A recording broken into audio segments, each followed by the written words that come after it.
Welcome to AI News in 10, your top AI and tech news podcast in about 10 minutes. AI tech is amazing and is changing the world fast. For example, this entire podcast is curated and generated by AI using my and my kids' cloned voices. Here's what's moving in AI and tech today. Waymo quietly recalled more than 3,000 robotaxis after discovering a software behavior that could improperly pass a stopped school bus, flashing red lights, stop arm out. New York just became the first state to require advertisers to disclose when they use AI-generated synthetic performers. Intel is in the hot seat for testing chip fab tools from a firm with sanctioned China units. Microsoft's AI boss says he won't join the bidding war dangling nine-figure packages for elite researchers, and the AI power squeeze is intensifying.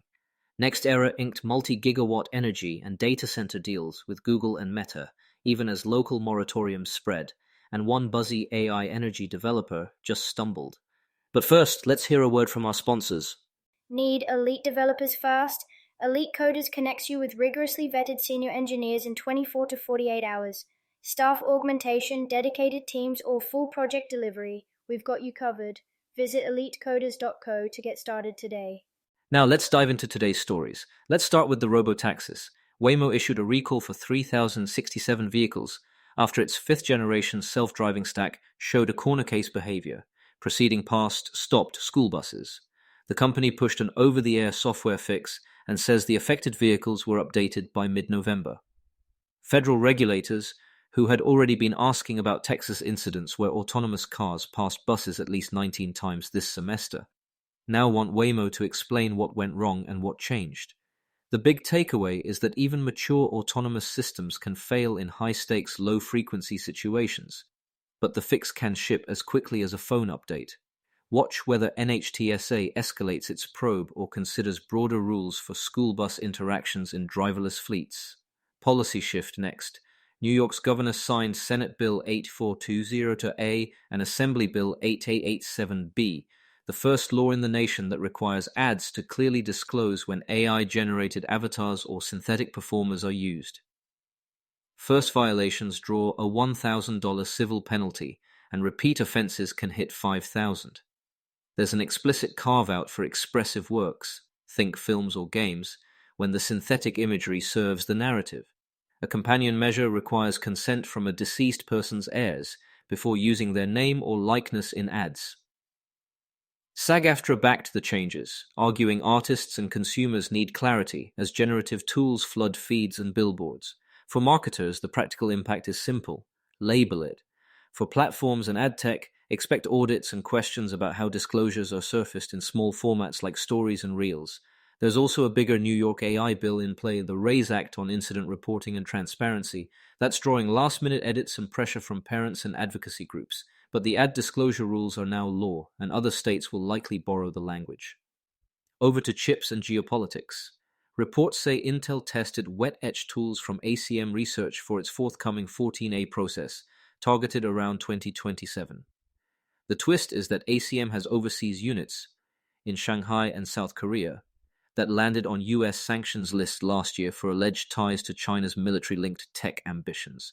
Intel says the tools aren't in production and that it complies with US law, but the optics are rough, given Washington's push to onshore sensitive chip making under CHIPS Act funding. Why test them at all? Cost and performance pressure, especially as 14A is expected to rely on pricey high numerical aperture EUV and deliver 15 to 20% better performance per watt versus 18A. Expect congressional letters and due diligence questions about supply chains and tool provenance. Before we continue, here's a quick message from our sponsors. This episode is brought to you by Family GPT, the AI chat platform actually designed for kids. If your children are curious about ChatGPT, but you're worried about what they might see, Family GPT gives you full parental controls, content filtering, and the ability to align responses with your family's values, whether Christian, Muslim, Jewish, secular, and many more. Monitor every conversation, set usage limits, and let your kids explore AI safely. No ads, no data selling, complete privacy. Sign up free at familygpt.chat. That's FAMILYGPT.chat. All right, let's get back to it. Hiring wars. Microsoft AI chief Mustafa Suleyman says he won't match Meta-style mega packages, reportedly up to $100 million in signing bonuses, with total compensation in the hundreds of millions for top researchers. In a podcast interview, he emphasized building cohesive teams and hiring selectively rather than buying star talent at any cost. It's a notable stance when even startups are offering $300,000 to $400,000 base salaries for leadership roles, and when big tech has been swapping top names all year. Whether this restraint sticks if rivals gain ground is an open question. But it does signal that culture, mission, and product velocity will have to carry more of the load at Microsoft than blank check offers. And finally, the AI power squeeze. Two dynamics collided this week: mega deals to feed AI's grid appetite and pushback on where and how fast that build-out happens. On the deal front, NextEra expanded its collaboration with Google Cloud to jointly develop multiple gigawatt-scale data center campuses across the US, pairing build-to-suit energy generation with the compute. The partners also plan to ship an AI-enhanced grid reliability product, think predictive maintenance and storm response optimization, into Google Cloud's marketplace by mid-2026. Separately, NextEra says it has now reached roughly 2.5 gigawatts of clean energy contracts with Meta, through 11 power purchase agreements and 2 storage deals slated for 2026 to 2028.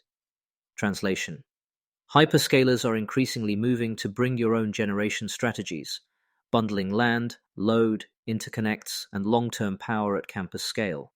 But the politics are heating up. More than 230 environmental groups are calling for a nationwide pause on new data centers over water and energy use. Towns are enacting short moratoriums. In Ohio, Waterville's city council hit pause for 6 months to study impacts, while utility commissions juggle reliability and rate pressures.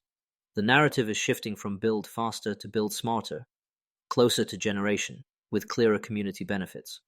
There's also investor risk. Fermi, an AI energy newcomer planning an 11-gigawatt campus in West Texas, just lost a $150 million construction funding commitment from its first prospective tenant, and shares plunged roughly a third. Management says lease talks continue, but it's a reminder that mega projects hinge on early anchor customers, and that capital markets will punish slips. Quick recap. Waymo's recall underscores how edge cases like school buses still trip up autonomous systems, even as over-the-air fixes get faster.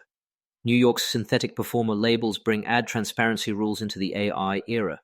Intel's test of ACM tools shows the geopolitical tightrope in chip making. Microsoft's AI boss is betting on team chemistry over 9-figure checks. And the AI power squeeze is here. Hyperscalers are locking in multi-gigawatt campuses and clean energy deals, even as communities and investors demand smarter, steadier build-outs. More tomorrow. Thanks for listening, and a quick disclaimer: this podcast was generated and curated by AI using my and my kids' cloned voices. If you want to know how I do it or want to do something similar, reach out to me at emad@ainewsin10.com.